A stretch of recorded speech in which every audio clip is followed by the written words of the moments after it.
আসসালামু আলাইকুম।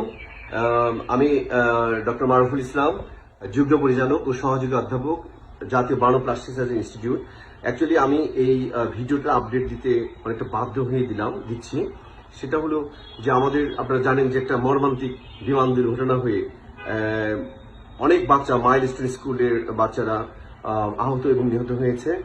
তো আমাদের এখানে এই মুহূর্তে জাতীয় বার্ন প্লাস্টিক সার্জারিতে 51 জন বাচ্চা ভর্তি আছে। একজন আমরা ব্রড ডেট পেয়েছি। আর অন্যান্য পেশেন্টদের ব্যাপারে অনেকে আছে ইনহেলেশন, মানে ম্যাক্সিমাম আছে ইনহেলেশন ইনজুরি এবং প্রচুর পরিমাণে বার্ন তারা।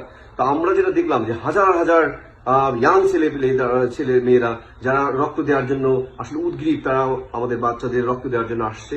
আমি তাদের অনুরোধ করব, আমাদের প্রথম ফার্স্ট 24 আওয়ার্স, অর্থাৎ প্রথম একদিনের মধ্যে আমরা কোনো রক্ত কোনো পোড়া রোগীকে দিই না। এই জন্য আপনারা দয়া করে কালকে সকাল 8টার পর আসবেন। আমরা নেগেটিভ ব্লাড স্যাম্পলিং করে রাখছি বা তাদের নাম্বারটা নিয়ে রাখছি।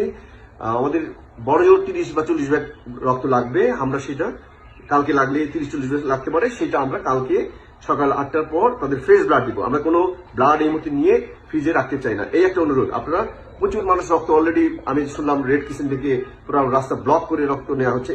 এটা নেওয়ার প্রয়োজন নেই। আমরা অ্যাজ এ স্পেশালিস্ট বা সুপার স্পেশালিস্ট যেটাই বলেন না কেন, আমি এই অনুরোধটা আপনাদের কাছে রাখতে চাই, কারণ আমরা এই রক্তটা নিয়ে ফ্রিজিং করবো না, আমি ফ্রেশ ব্লাড দিতে চাই। এই একটা বিষয় হলো। আর একটা বিষয় হলো যে আপনার অত্যন্ত আন্তরিকতার কারণেই আমাদের অনেক অ্যাডভাইজার স্যার ম্যাডামরা চলে আসছিলেন।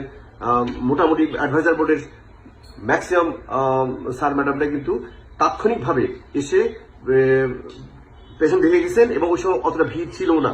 তারা দেখে একটা আইডিয়া নিয়ে গেছেন এবং সাংবাদিকদের তখন ব্রিফ করেছেন। কিন্তু এখন বাজে হলো কত, বিকেল 5:30।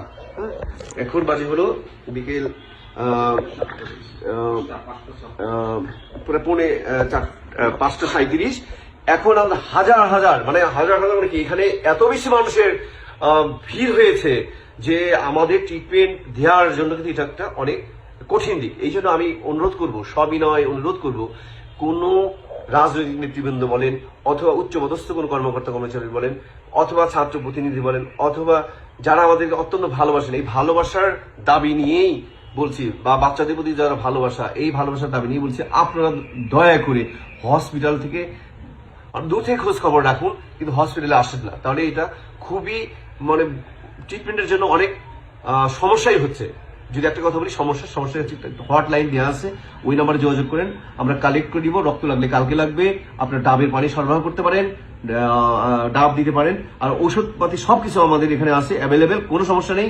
আপনারা এই ধরনের চিন্তা করেন না। আর পেশেন্টদের জন্য আপনাদের পক্ষ থেকে যেটা করণীয়, আপনার বাচ্চাদের জন্য দোয়া, এটা আপনাদের করতে পারেন। আপনারা ওই দোয়াটা করেন।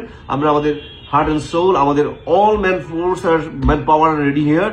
আমাদের সমস্ত plastic surgeon, resident plastic surgeon, anaesthesiologist, nurse এবং ওয়ার্ড বয়, সুইপার সবাই রেডি আছে। এটা নিয়ে আপনারা কোনো ট্রিটমেন্টের বিষয়ে যতটুকু করার সম্ভব সেটা আমাদের পক্ষ থেকে হচ্ছে।